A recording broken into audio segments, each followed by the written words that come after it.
죄악은 성난 파도같이 우리 영혼을 위협하나 헤아릴 수 없는 주 은혜 십자가에서 보이셨네. 주의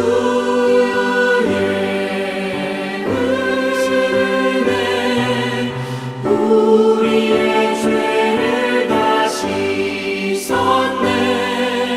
주의 은혜 우리의 죄를 다시 썼네.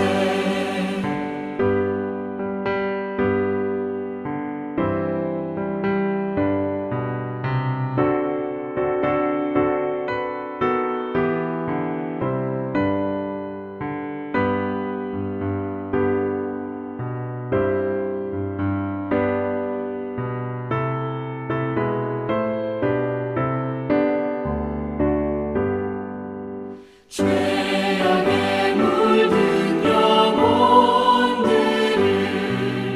주께서 피로 씻으시네. 지금도 흐르는 그 피에 눈보다 더 희게 씻으라.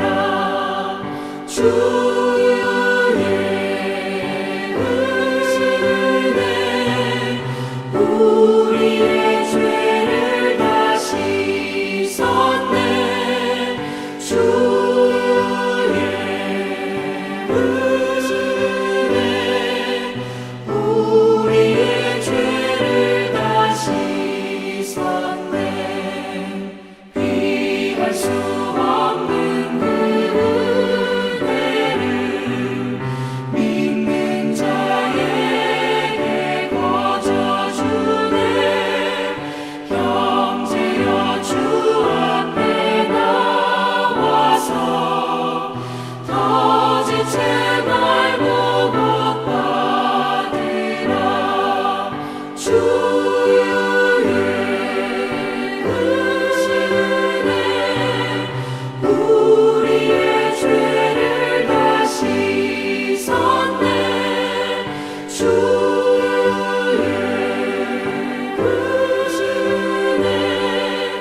우리의 죄를 다시 썼네.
히브리서 4장 14절에서 5장 10절 말씀까지 교독하겠습니다. 4장 14절 말씀 읽겠습니다. 그러므로 우리에게 큰 대제사장이 계시니 성천하시니 곧 하나님의 아들 예수시라. 우리가 믿는 도리를 굳게 잡을지어다. 우리에게 있는 대제사장은 우리의 연약함을 동정하지 못하실 리가 아니요 모든 일에 우리와 똑같이 시험을 받으신 이로되 죄는 없으시리라. 그러므로 우리는 긍휼하심을 받고 때를 따라 돕는 은혜를 얻기 위하여 은혜의 보좌 앞에 담대히 나갈 것이니라. 대제사장마다 사람 가운데서 택한 자이므로 하나님께 속한 일에 사람을 위하여 예물과 속죄하는 제사를 드리게 하나니 그가 무식하고 미혹된 자를 능히 용납할 수 있는 것은 자기도 연약에 휩싸여 있음이라. 그러므로 백성을 위하여 속죄제를 드림과 같이 또한 자신을 위하여도 드리는 것이 마땅하니라. 이 종기는 아무도 스스로 취하지 못하고 오직 아론과 같이 하나님의 부르심을 받은 자라야 할 것이니라.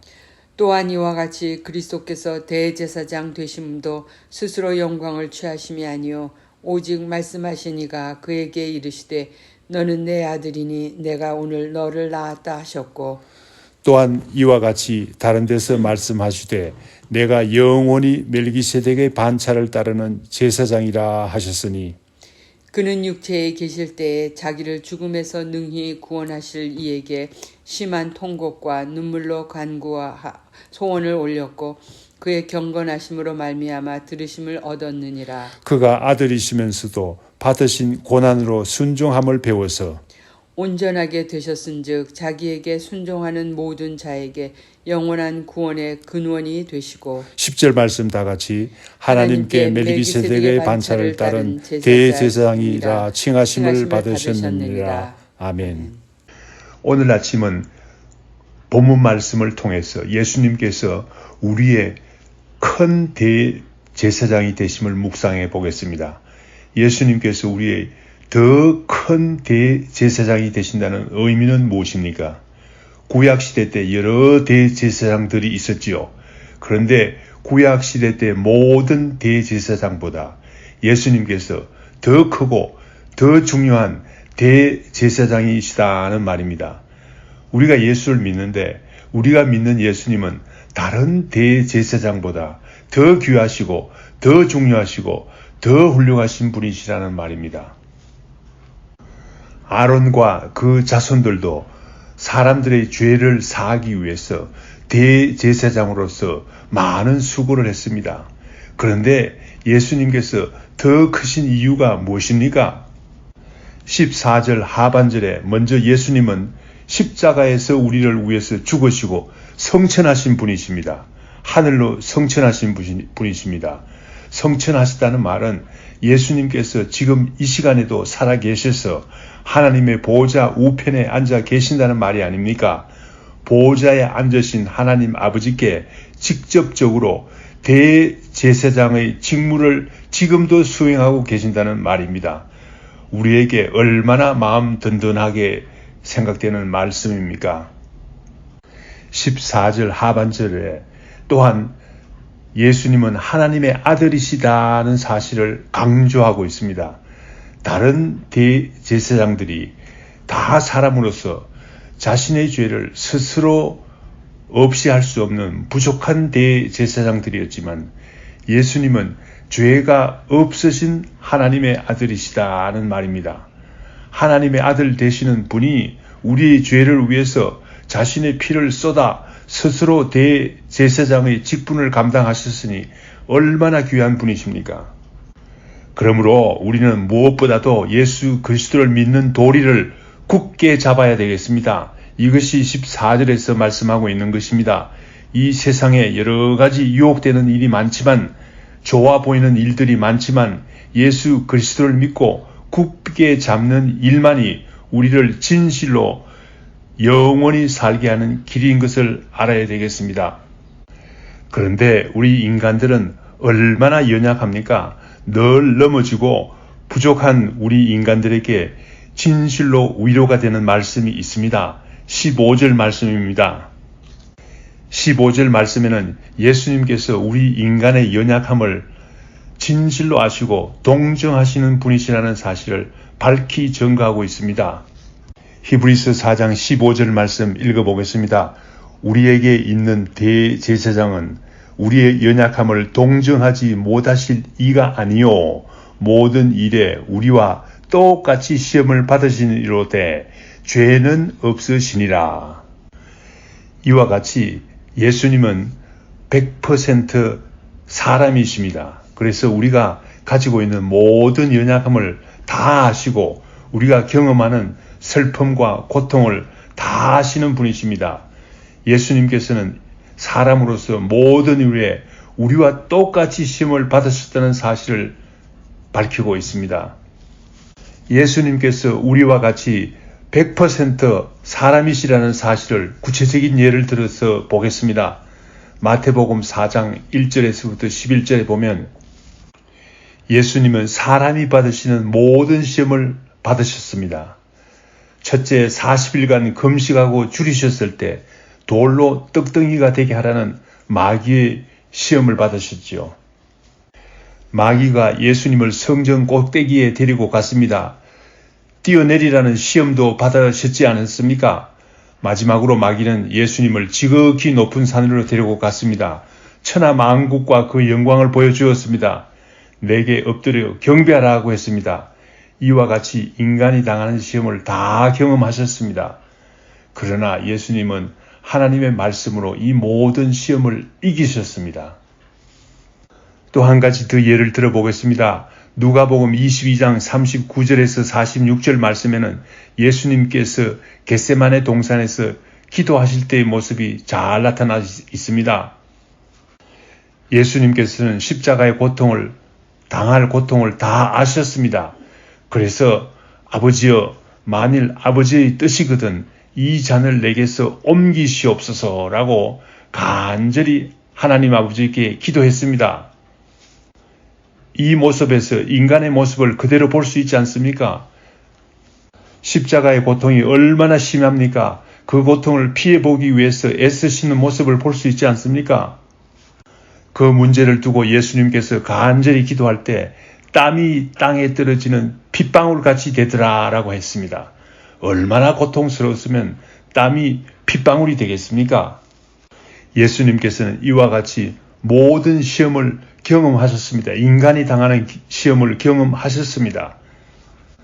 그러나 죄는 없으신 분이시라고 말씀은 증거하고 있습니다.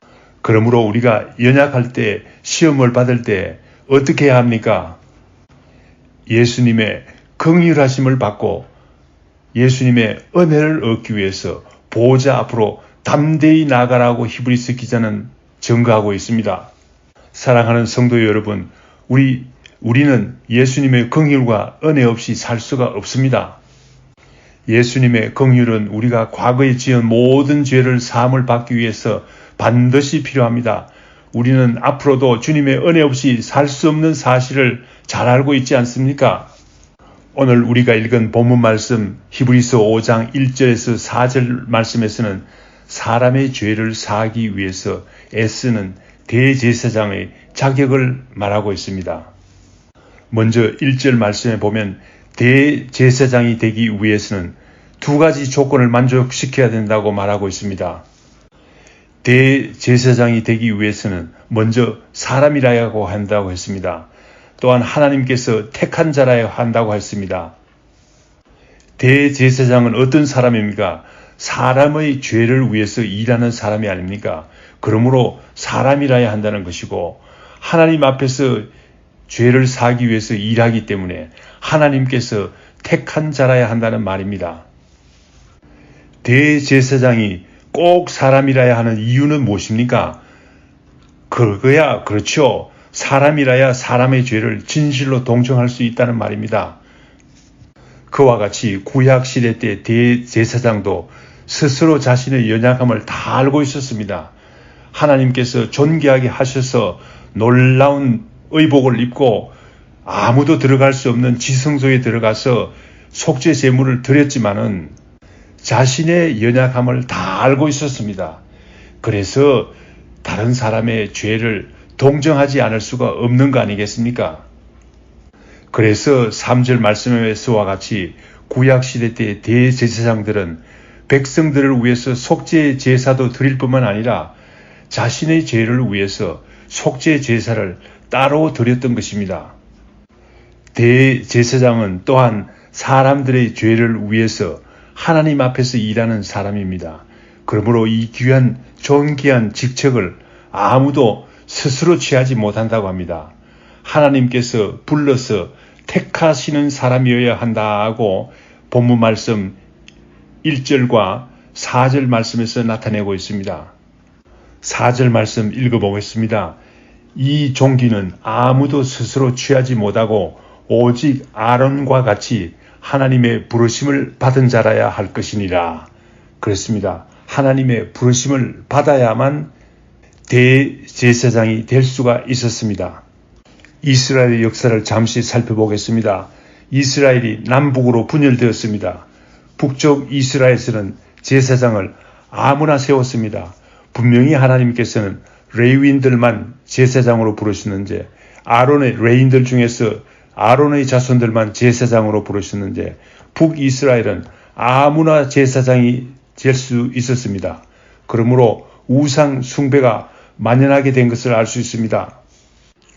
열왕기상 12장 31절에서 32절 말씀 읽어보겠습니다. 그가 또 산당을 짓고 레위 자손 아닌 보통 백성으로 제사장을 삼고 8째 달 곧 그 달 6째 달로 날로 절기를 정하여 유다의 절기와 비슷하게 하고 제단에 올라가되 베델에서 그와 같이 행하여 그가 만든 송아지에게 제사를 드렸습니다. 그가 지은 산당의 제사장을 베델에 세웠습니다. 하나님 앞에서 일하는 제사장들을 자기 마음대로 세웠습니다. 그러므로 날짜도 제 마음대로 정하고 마음대로 하는 것이 아니겠습니까? 그래서 우상 숭배가 북쪽 이스라엘에 만연하게 된 것입니다. 그러므로 우리는 진정한 제사장직은 하나님이 정하시고 부르시는 사람만이 감당할 수 있다는 것을 우리는 꼭 알아야 합니다. 예수 그리스도께서 대제사장이 되심도 같은 두 가지 조건을 만족시켜 주고 있습니다. 사람이어야 된다는 조건과 하나님께서 택하신 자라야 된다는 조건을 말입니다. 이 사실이 오늘 본문 말씀 5절에서 10절 사이에서 나타나고 있습니다. 5절 말씀에서는 예수님께서 스스로 대제사장이 되신 것이 아니라 스스로 취하심이 아니라 하나님 아버지께서 택하신 사실을 나타내고 있습니다. 시편 2편 7절 말씀을 인용하고 있습니다. 너는 내 아들이니 내가 오늘 너를 낳았다 라고 말하고 있습니다. 인용한 말씀이 문자적으로는 예수님께서 아들 되심을 나타내고 있습니다. 그러나 그리스도께서 하나님의 아들 되심과 대제사장이심은 불가분 관계가 있는 것입니다. 6절 말씀에서는 한 걸음 더 나아가서 예수 그리스도는 아론의 자손으로서 대제사장이 되신 것이 아니라고 합니다. 그 이상인 영원히 멜기세덱의 반차를 따라서 대제사장이 됐다는 사실을 나타내고 있습니다. 멜기세덱의 반차를 따라서 대제사장이 되었다는 사실은 어떤 의미가 있습니까? 성경 말씀에 나오는 여러 가지 의미를 살펴보겠습니다. 첫째, 멜기세덱이 성경에 단 한 번 나타나는 것 같이 그리스도의 제사장직도 단 한 번만으로 영원히 이루셨다는 의미가 있습니다. 둘째, 멜기세덱이 신비로운 인물과 같이 그리스도는 영원히 신비한 하나님의 아들, 하나님이시다는 의미도 있습니다. 멜기세덱이 살렘 왕이요 제사장이었던 같이 예수 그리스도도 왕이시요 대제사장이시라는 사실을 나타내고 있습니다. 넷째, 멜기세덱이 율법 이전에 존재했던 사람과 같이 예수 그리스도께서도 율법 이전에도 계셨고 율법을 완성하신 분이시라는 의미가 있습니다. 아론이 짐승의 피를 바친 것에 비해서 멜기세덱은 떡과 포도주를 가지고 나와서 아브라함과 교제를 나누었습니다. 이 사실은 어떤 의미가 있습니까? 이 사실은 성찬식에서 오늘날 성찬식에서 나누는 예수 그리스도의 살과 피의 그림자가 되었습니다. 이 모든 사실로 볼 때 예수 그리스도는 아론보다 더 큰 대제사장이심이 틀림없습니다. 멜기세덱의 반차를 따라서 더 큰 대제사장이 되셨습니다. 7절에서 10절까지에는 예수님께서 육체 가운데 계신 사람이셨다는 사실을 나타내고 있습니다. 예수님께서 100% 사람이었다는 말이죠. 7절 말씀에 심한 통곡과 눈물로 간구와 소원을 올렸다는 사실은 무엇을 말합니까? 예수님께서 겟세마네 동산에서 땀이 핏방울이 되도록 간절히 기도한 사실을 나타내고 있습니다. 예수님께서 100% 사람이셨다는 사실을 나타내고 있는 것이 아닙니까? 우리의 대제사장이 되시는 예수님께서 100% 사람으로서 우리를 100% 이해한다는 사실을, 동정한다는 사실을 알게 될 때 우리는 얼마나 마음 든든합니까? 8절 말씀에 예수님은 하나님의 아들이시면서도 순종함으로 고난을 받으셨다고 합니다.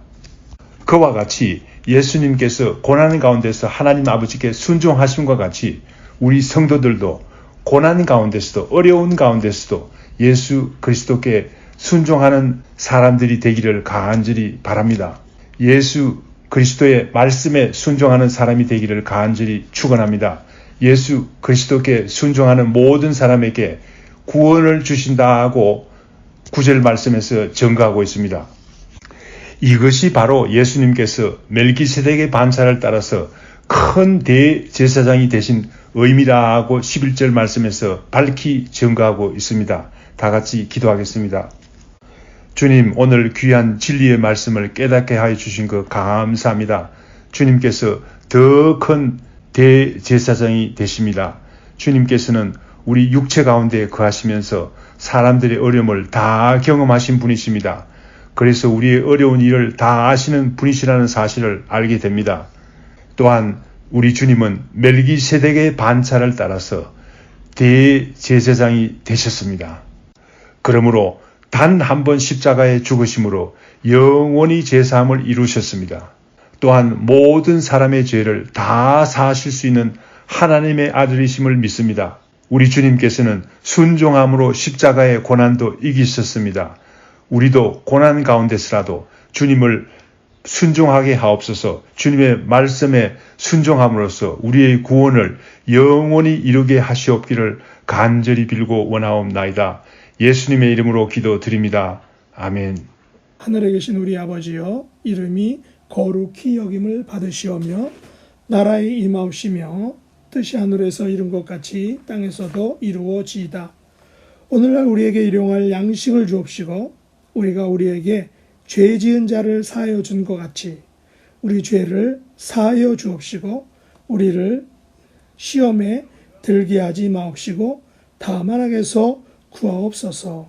대개 나라와 권세와 영광이 아버지께 영원히 싸움나이다. 아멘.